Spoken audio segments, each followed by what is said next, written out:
joining me in one of those in our epicenter right now. Rachel McCord's joining us. What do you do? Because you have like the coolest job in the world, don't you? Who am I? I literally have a dream life. I basically write about fabulous things all over the world, and I share it with fabulous ladies in LA and all around the world, and then I get them talking about it. And you get paid doing this.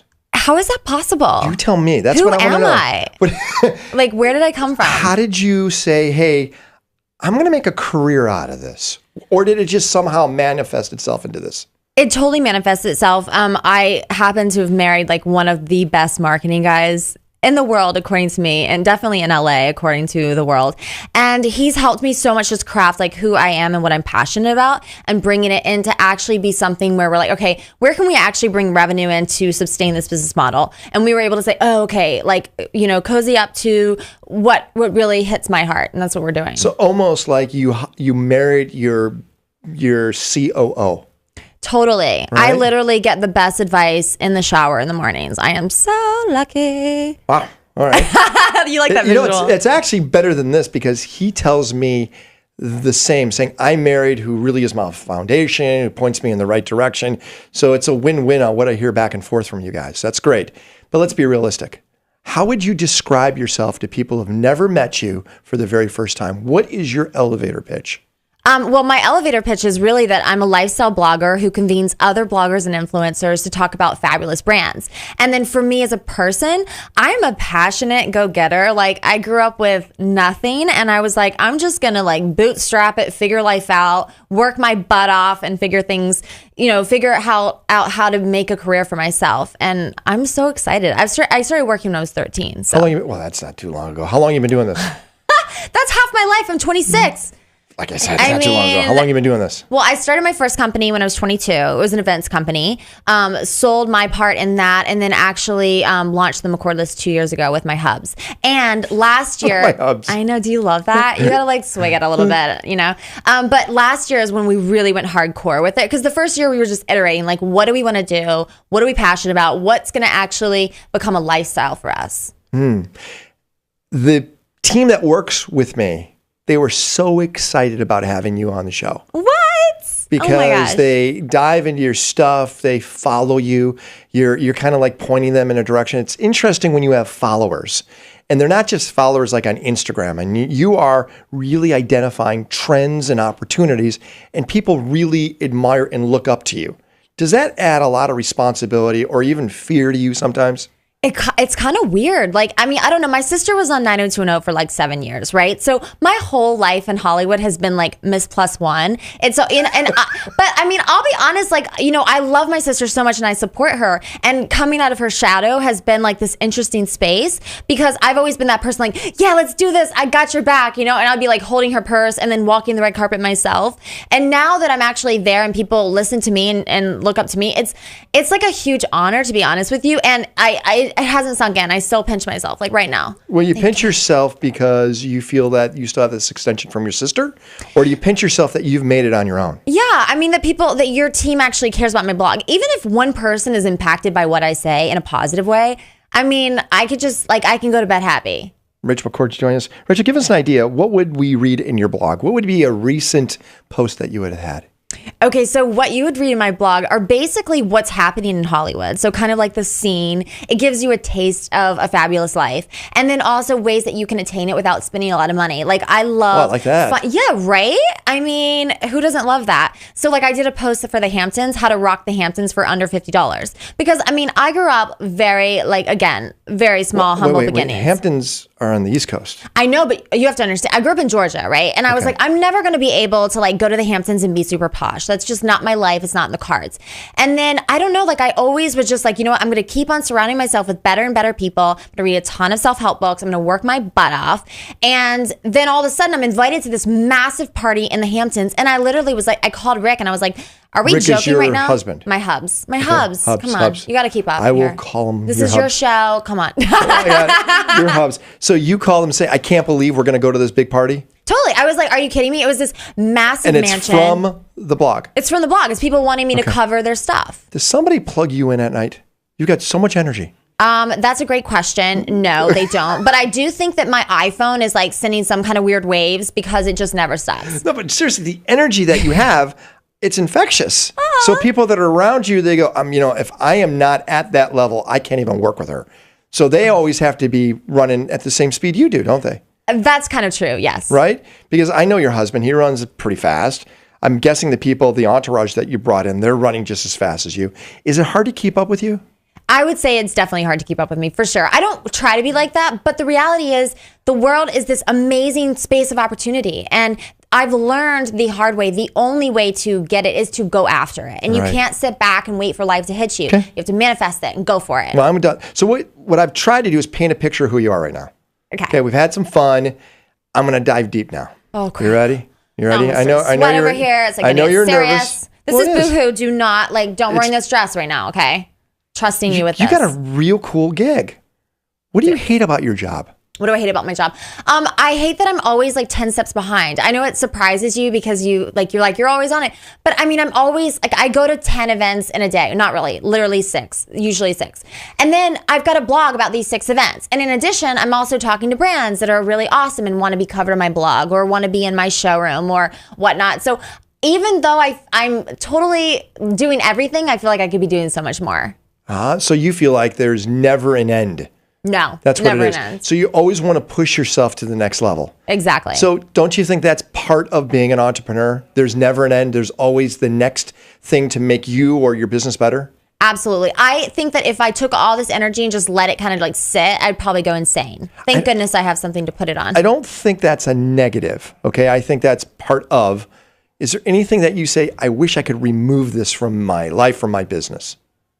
Oh, that's such a great question. There's going to be crickets over here. Crickets. Nothing? Crickets. No, I mean, I honestly, I'm so grateful for my life. I'm so blessed. It's called the McCord list. Yeah, look at you. What is that? What is it? It's a lifestyle blog. We cover fabulous things with fabulous people. Is the word blog still in? I'm in, and when I'm saying, no, I'm do you like that comeback? But is it a blog? I mean, I consider myself an influencer more so than a blogger. Right. But people, it's the frame of reference. You got to make sure that the people that you're speaking to really understand what it is that your product is. So is it writing? Is it video? Is it Snapchat, Instagram? What is it? All the above. So I don't limit myself. Just video, right? Is that what's really strong for you? Or is it writing? Or what really is your platform of power? I really focus hardcore on Instagram, so a lot of images, and then my blog, basically. Those are my strong platforms. I really just focus on talking to my readers, not doing this whole shebang. What's a good Instagram post you would do? A good Instagram post I would do? Well, one that was really cool. What would be one of your favorite?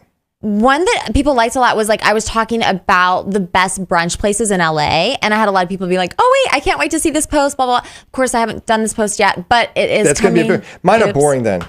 So tell me why I don't. First, look at the first one. I took that one the other day. That's a guy playing bagpipes, but they're boring. No one follows me. You actually take really good photographs. I take great photos, but no one follows me. Did you take this photograph? I take everything. What are you talking about? I know they're great.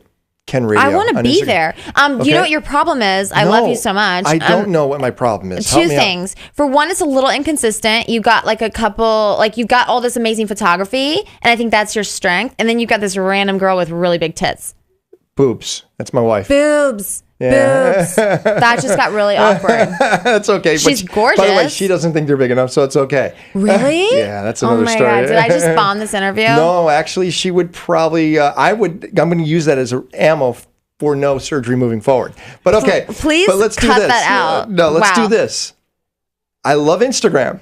Oh my God. But why don't people like my Instagram? Got awkward. Because you're saying it's inconsistent? People aren't seeing it. That's the only problem. You got to be using the right hashtags. You're going to help me with that. Sure. You're putting me on the spot, so I'm going to say absolutely. Yeah, you're going to help me with that. So if Instagram is your tool, did you start off with nothing?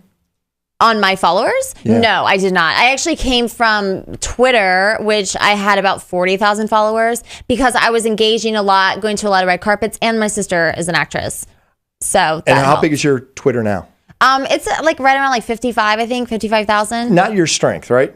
No, it's not my strength. It's not my thing. Instagram is. Instagram is because of the demographic that I speak to. You got to think about who are you really talking to? The demographic for Instagram is younger than that of Facebook or even Twitter. Although Twitter has gotten really spammy. I have to tell you, Rachel, just hang out. I love you even more now of what you said about my Instagram than I did. Yeah, because that made you so cool because you're just real. Oh my gosh. Wait, but this is the key, right? And the key is if you are not transparent, authentic, and genuine, you could never make it as an influencer in your business, right? I totally agree with that because I think if you're trying to flex like you're at a different level than you are, or you're trying to be all like, oh, wait, look at this. It's like, it's not, no one believes you. By the way, I like that you said that because I would have walked out of here and probably cried a little. No. I was like, oh, my heart was pounding. No, I was like, if you piss off the wife, the relationship is over. So I'm glad. Oh, she's the core. I'm going to ask you a series of questions. Okay? Let's do this. First thing that pops into your head is the thing you're going to say. I want you to know I have a very weird head. So. And I'm expecting that. Okay. First thing that pops in your head, and this is called the 60-second CEO, since you are the CEO of your own business, okay? Rich McCord, the 60-second CEO, go. What's your favorite brand? Boohoo Official. What's your favorite car? BMW. If you could be anywhere in the world for a vacation, where would it be? Fiji. Who's your favorite entrepreneur? My husband, Rick. Who's your favorite woman entrepreneur? Me. What's your favorite animal? My dogs, Giggles and Munchkin. You had $1 million in your back pocket and money meant absolutely nothing. What would you spend the money on? On girls who come from difficult paths to live as an entrepreneur. How many hours of sleep a night do you get? Not enough. What's your worst junk food? Oh my gosh. Oh gosh. Everything. Ugh. Frick. Okay. Gummy bears. Me too. You lead by your heart or by your head? Heart. Yeah. What's your worst habit? I walk around in my robe too late into the day. If you can just use one word to describe you best, what would it be? Crazy. On a scale 1 to 10, how weird are you? Probably 14. That's good enough. Did you say a dog? So a dog's your favorite animal? Yes. A dog? I have 2 dogs. They're my loves. But dogs specifically, right? No, horses, if we're talking without my heart, horses. But it's like my dogs are my babies. But if there is a favorite animal, what would it be? It's Horses? a toss-up between a monkey and a horse. Okay, we just threw a monkey in there now. I know. I'm Pick telling one. you. Monkey. Give me 3 adjectives that describe a monkey. Crazy, funny, and cute as heck. That's you. Yes! Right? That's your game. That was the game. Yeah. I finally played the game. Okay, I wanted to get there at least. We got there. Took a while. I think your husband was a honey badger. No, I don't remember what he was. That is really funny. No, I don't remember what he was. So we want to become bloggers or influencers, just like you. You do.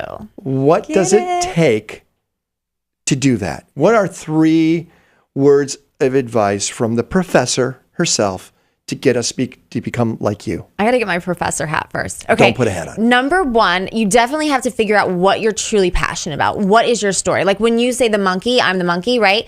Who are you? Are you a photographer? Which you are. You're a very good photographer. So I would say focus on that strength. Find your niche and go with it. It's just like business. You got to just like click in. And then the 2 is to engage people who are interested in what you're talking about. So be active on social. Go search hashtags.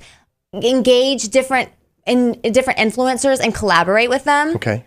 The 3rd one is to do life. You can't be an influencer. Which you do. You just said, hey, 6 times a day you're at an event. Yes. Right? It's like today your schedule is just overwhelmed. Mary Ross is blowing you up right now. That's my wife, by the way. Ooh, She's wow, Rachel, she's a weirdo who's really cool. Oh, no.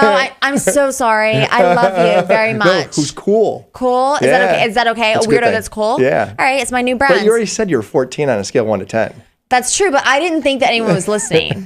Yeah, they are. Especially not real time. Like 2 million right now, so it's all good. Well, hello, everyone. Let's just make sure you're authentic, you're genuine, you're writing about what you're passionate about, and you're doing life. I like the doing life part.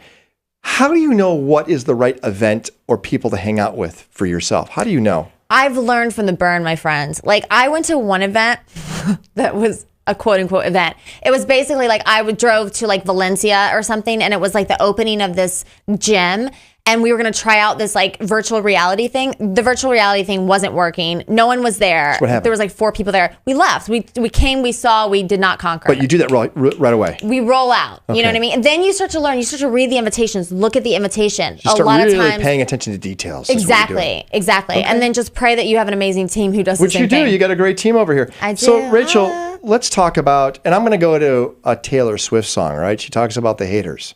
Oh my God. Right. The haterade. Yeah. Why do people drink the haterade? But you know what I'm talking about, right? I know what you're talking about. Is there haters out there for you? Yeah, unfortunately. Do you know who they are, or do you know they are just out there? No, I know who some of them are. And why do you think they're like that? To be honest with you, like my ego could be like, because they just look at all this and they want all that, But I think the real answer is the fact that they're in a place of life where they're observing and they're not living. If you're living from your heart, you're too busy living to actually look around and be like, oh, I don't like that they're doing this. Are you saying that they're not focusing? They're focusing too much on you and not themselves? Exactly. Is that the problem? So is it a jealousy thing?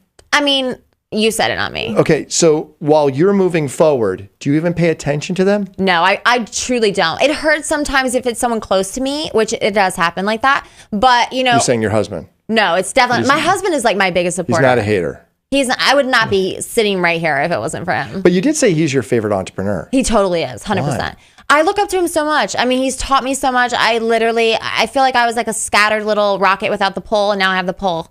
It's a bottle rocket. That thing. It's a bottle rocket without a stick. Exactly. Yeah, we were on the same, I saw it in my brain. You and I were on the same page. I need you around me to translate. And then I really want to ask about mentors. You don't want your husband to be a mentor. That's not a good relationship. It's unhealthy, actually, okay? Oh, shoot. You want to pick something that's external of your own personal relationship. Who is a mentor in your life? I would say you don't know him, I don't think. No, but you have a mentor. Yeah, I do have someone, and he's incredible. He is he's a friend of my husband and I, and his wife. And they have just the most amazing relationship and career, and I just look up to him so much. That's cool. I like that. So 5 years from now, you're hanging out with us. Mm-hmm. What's your life going to be like? What empire are you going to create? I definitely want to have a private jet at my disposal. Why is that important? Because I really love traveling comfortably, and I want my chihuahuas to be able to run around without I would highly recommend not owning your own things like that, because when they break, they're really expensive. That's a great point. Always rent those things. Okay. Okay? Rent. If it flies and if it floats, always rent it. Okay? Yes, sir. Always. I like that. So what would your life look like as an entrepreneur 5 years from now? I think I would have a huge community, even bigger than I have now, of millennial ladies in Hollywood and beyond who are rocking at their life, and I'm helping them. Would you ever want to be acquired? Let's just say Tina Brown comes out and says, hey, I want to buy you. Or, a big publication or a newspaper or a media company. I want to buy you. Is that something you would entertain? I would entertain it because I think it's amazing to be able to continue to innovate. I mean, you're an innovator. You don't think, oh, this is my one idea. Oh, Lord, help us. But, I think it would have to be a conversation for sure. That's good. Always being open-minded, right? And it sounds like LA is your spot. You're not leaving this spot, huh? Not unless my husband drives me out, kicking and screaming. Yeah, I love it here. Wow. He's saying no. How long have you two been married? December was a year. It's new. How long have you been dating? January was 2 years. So it's new. It's new. It's new. Does it feel old in any way? I get him. He gets me. I feel like we have that understanding. We've learned a lot. So I hang out with a bunch of guys, about 1,600 of them on a regular basis, right? NBD. I don't know what that means. No big deal. Okay. No, what I mean by that is I hear how men represent their partners, and I could judge by the way they represent their partners how well they're going to succeed as a relationship. And I give him a 90 to 95% chance of success. That's amazing. Because the way he represents you. So it's great. People want to find out more, Rachel, where do they go? TheMcCordList.com.